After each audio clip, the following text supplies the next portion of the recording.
सही लोग करते हैं जी, वो है जी। वो फिर बाद में जब आई तो है जिब्रील सलाम ने जो है वहाँ पे एक चश्मा वहाँ पे अल्लाह ताला ने उनके एक लिए स्प्रिंग जारी जो है फरमाया, जी, वो है जमजम। जमजम रुक जा, वो पानी कहते हैं कि पानी इतना निकला 4600 साल से वो चश्मा बह रहा है, आज भी बह रहा है। सारी दुनिया के लोग वो पानी लेते हैं, लेकिन it's a miracle, it's a miracle, yes. Miracle. आज तक भी वो पानी खत्म नहीं होता। वो कहते हैं कि उन्होंने पानी लात मार के पानी को रोका, वो अगर वो कहते कि अगर नहीं रुकती सारी दुनिया वो पानी से भर जाती थी, तो उन्होंने जमजम ने रुक जा, स्टॉप, उसका नाम जमजम, स्टॉप, रुक जा। सर इस तरह अभी से आपके बातों में एक और बात आपने ये कहा कि ये जो हज है बेसिकली, जी। मौलाना साहब ये सवाल आपसे है, आपने अभी प्रोफेसर साहब ने ये कहा कि इब्राहिम अलैहिस्सलाम यानी प्रॉफिट अब्राहम का जो लाइफ के जो वाकया है, जो सीरीज ऑफ इवेंट्स है, उससे जो है हज होता है। ये मतलब प्रॉफिट मोहम्मद से शुरू नहीं हुआ है, ये उनके पहले से शुरू हुआ है, करेक्ट जी। और हज़रत इब्राहीम अलैहिस्सलाम के दौर से इसका आगाज़ हुआ है। अच्छा अच्छा, कुरान ने उसकी वजाहत खुद की है, वाज़िन फिन्नासी बिलहज यातूक रिजाला, आप दुनिया वालों को हज के लिए ऐलान कर दीजिए, पुकारिए। और अल्लाह ताला ने आपको खुशखबरी दी कि आपकी पुकार पर लोग लब्बैक कहेंगे, और दूर दराज इलाकों से पैदल भी चलकर आएंगे, सवारियों पर सवार होकर भी आएंगे। तो इससे मालूम हुआ कि हज़रत इब्राहीम अलैहिस्सलाम के दौर से इसका आगाज़ हुआ। सर एक चीज़ और अभी जो है आपकी बातों से ये लगा कि काबा जो है, जैसे ये जो ब्लैक बॉक्स है, जो क्यूबिकल है, ये जो है अक्सर हम लोगों को ऐसा लगता है कि लोगों को ऐसा लगता है कि ये प्रॉफिट मोहम्मद ने बनाया है। तो अभी आपने बताया कि उनके पहले से ये है, इज़ इट ट्रू? ये सही बात है? जी जी, बल्कि तारीख़ी तौर पर यह बात सामने आती है कि सबसे पहले उस घर को फ़रिश्तों ने बनाया, फिर उसके बाद हज़रत आदम अलैहिस्सलाम और उनकी औलाद ने उसकी तामीर की, जो बोसीदा हो गई। फिर हज़रत नूह अलैहिस्सलाम के ज़माने में जो तूफ़ान आया, उससे इसका नामो निशान मिट गया। फिर अल्लाह तबारक व तआला ने हज़रत इब्राहीम अलैहिस्सलाम को इस जगह की तायीन की, व इज़ बव्वाना ली इब्राहीम मकान अलबैत, हमने इब्राहीम अलैहिस्सलाम के लिए खाने काबा की जगह मुतअय्यन की। तो हज़रत इब्राहीम अलैहिस्सलाम और उनके बेटे हज़रत इस्माइल अलैहिस्सलाम दोनों ने खाने काबा की बुनियाद वहाँ से उठाई। वइज़ यरफ़अु इब्राहीमुल क़वाइद मिनल बैति व इस्माइल, वक्त भी याद रखने के काबिल है जब हज़रत इब्राहीम और इस्माइल अलैहिस्सलाम खाने काबा की बुनियादें उठा रहे थे। तो इससे मालूम हुआ कि हज़रत इब्राहीम अलैहिस्सलाम के दौर में उसका असर-ए-नौ तामीर हुआ खाने काबा। फिर बाद के दौर में भी जब इसकी दीवारें बोसीदा हुई तो लोगों ने इसकी तामीर की। ख़ुद अल्लाह के रसूल सल्लल्लाहु अलैहि वसल्लम की नबूवत से पहले सैलाब में जब इसका एक हिस्सा ये ढह गया तो अल्लाह के रसूल सल्लल्लाहु अलैहि वसल्लम ने खुद जी पत्थर उठाकर इसके लिए काम किया। ठीक है मौलाना साहब, ये एक चीज़ और जो पूछना चाहूँगा आपसे, हम लोग अक्सर देखते हैं कि पूरी दुनिया के जो मुसलमान हैं एक डायरेक्शन में देख के नमाज़ पढ़ते हैं, तो ये इसी काबे की तरफ देख के नमाज़ पढ़ते हैं, सही बात है ये? जी देखिए, नमाज पढ़ने की जो असल जगह है वह खाने काबा है, यानी काबा के आसपास में रोए ज़मीन की जितनी मसाजिद हैं सब उसी खाने काबा की कायम मुकाम हैं। इसलिए कुर्रे अर्ज़ पर जितने मुसलमान हैं सब के नमाज पढ़ने का रुख जो होता है वही काबे की तरफ होता है, काबे की तरफ देख के नमाज पढ़ते हैं। Very good. प्रोफेसर साहब, एक और सवाल आपसे जो है पूछना चाहूँगा। एक शख्स जब हज को जाता है तो रिटर्न आने पे उससे क्या एक्सपेक्ट करना चाहिए?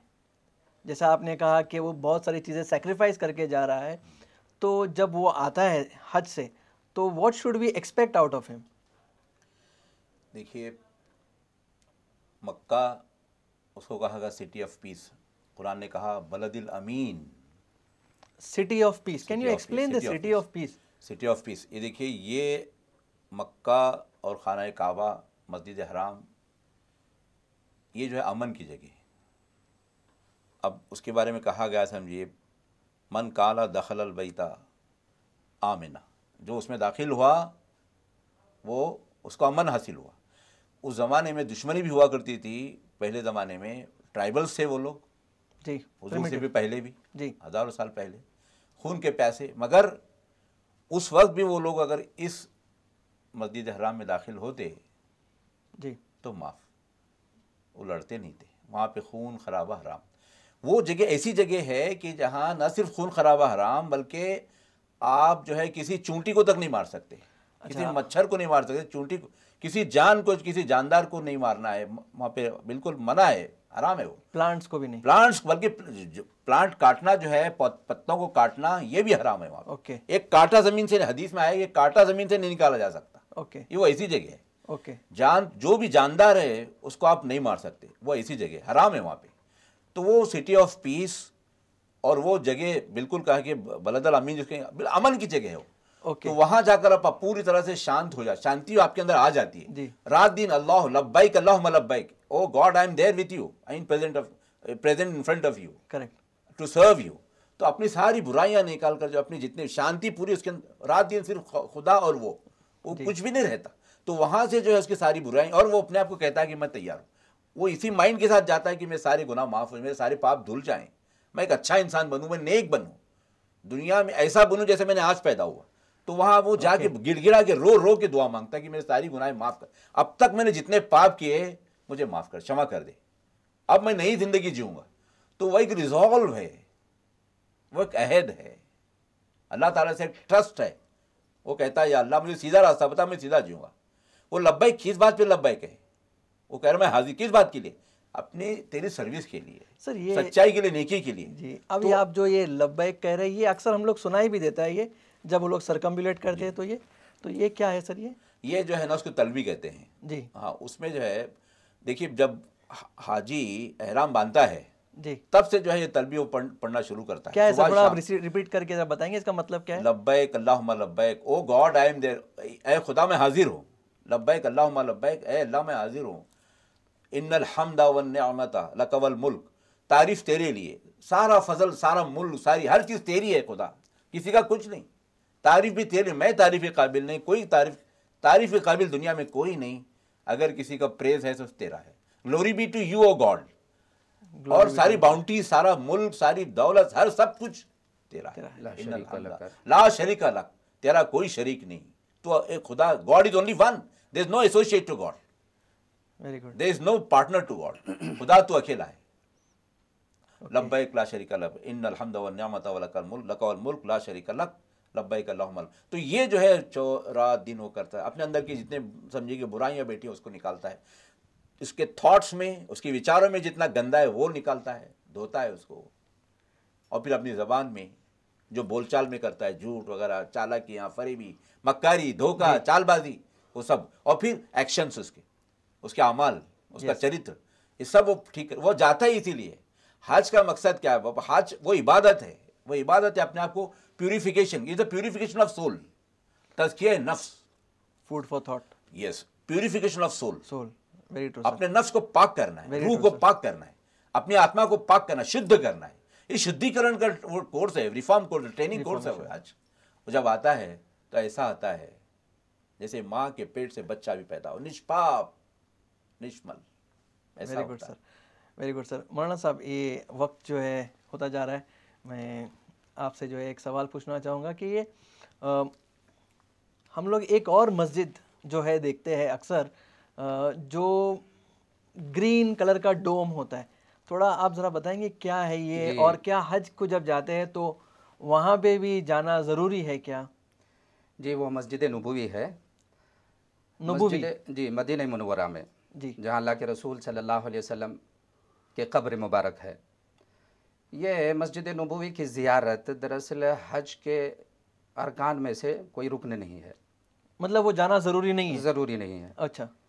लेकिन चूँकि मदीना मुनव्वरा की जो फजीलत बयान की गई है, मस्जिद नबवी में नमाज़ पढ़ने के जो अजर सवाब बयान हुए हैं जी, कि वहाँ के एक नमाज का सवाब दूसरी मस्जिदों को 1000 नमाज के बराबर सवाब है। यानी आप वहाँ एक नमाज पढ़ रहे हैं तो 1000 नमाज, जी, 1000 नमाज का सवाब आपको मिलेगा। जी, वेरी गुड। 50,000 सवाब, चूँकि वो वहाँ जाना रुकन नहीं है, चूँकि अल्लाह के रसूल सल्लल्लाहु अलैहि वसल्लम, ये वो जगह है जहाँ पे प्रॉफिट मोहम्मद सल्लल्लाहु अलैहि वसल्लम आप जो है वहाँ आराम पे फरमा है। जी जी जी जी जी, उनसे मोहब्बत है जी, हुजूर से, वो उनके लिए हम अपनी जान से बढ़ के उनको मोहब्बत करते हैं, जी। इसलिए जाते हैं। हो नहीं सकता। बहुत बहुत शुक्रिया। मैं आपसे जो है लास्ट जो सवाल जो आपसे करना चाहूँगा वो है कि आपका मैसेज हमारे व्यूअर्स को आप क्या मैसेज देना चाहेंगे ये हज के मौके पे, ये बकरी ईद के मौके पे? देखिए, सबसे पहला तो जो हज से मैसेज निकलता है वो यूनिटी ऑफ गॉड, यूनिटी का निकलता है, इत्तेहाद, सब एक, खुदा एक, सारे इंसान एक, सबका अंजाम एक। ये दुनिया में हम रहने के लिए नहीं आए, यहाँ से गुजरना है। वो जो बाद क्या होने वाला किसी को नहीं पता, मौत किसकी कब आने वाली किसी को नहीं पता, मौत के बाद क्या है किसी को नहीं पता, आपका क्या होने वाला आपको नहीं पता। हज एक मैसेज है आपको उस खुदा को समझना, जानना, पहचानना और एक खुदा को मानना, उसके बाद किसी को शरीक नहीं करना, और अपनी ज़िंदगी वो जो है सच्चाई के लिए, नेकी के लिए, अच्छाई के लिए सर्व करना, बुराइयों से दूर रहना, हर बुराई हर पाप उसको अपने मन से, अपने दिमाग से, अपने विचारों से दूर करना, एक अच्छी ज़िंदगी, नेक ज़िंदगी, एक सॉलिड ज़िंदगी गुजारें, इसका अज़्म लेके हम जो है ना इस दुनिया में रहें और यहाँ से अपनी हिसाब से किसी को तकलीफ ना हो और सबको हम अपना समझें। ये जितने सेक्टेरियनिज्म, तंग नज़री, कम्युनलिज्म, ये सारे जातिवाद, ये जितने भी वाद हैं, जितने जो भटकाने वाले, समझे कि तोड़ने वाले, डिवाइड करने वाले, सब निकल जाएं। हम सबको जो है ना मोहब्बत से रखिए, सब एक खुदा के बंदे। वेरी गुड मौलाना प्रोफेसर साहब, तो यही उसका मैसेज है। Thank you very much professor साहब। मौलाना साहब बहुत बहुत शुक्रिया, आपने जो है हमें, हमारे व्यूअर्स को जो है इस बहुत बड़े अहम मौजू पे जो है एडुकेट किया। आप दोनों का और मैं हमारे तमाम व्यूअर्स को जो है प्रूडेंट की तरफ से जो है ईद मुबारक कहना चाहूँगा। और हमारे व्यूअर्स से जो है गुजारिश है, please send your feedbacks and hopefully इंशाल्लाह we will always try to give you the best. Thank you, keep watching Prudent. लब्बैक ला शरीक लक लब्बैक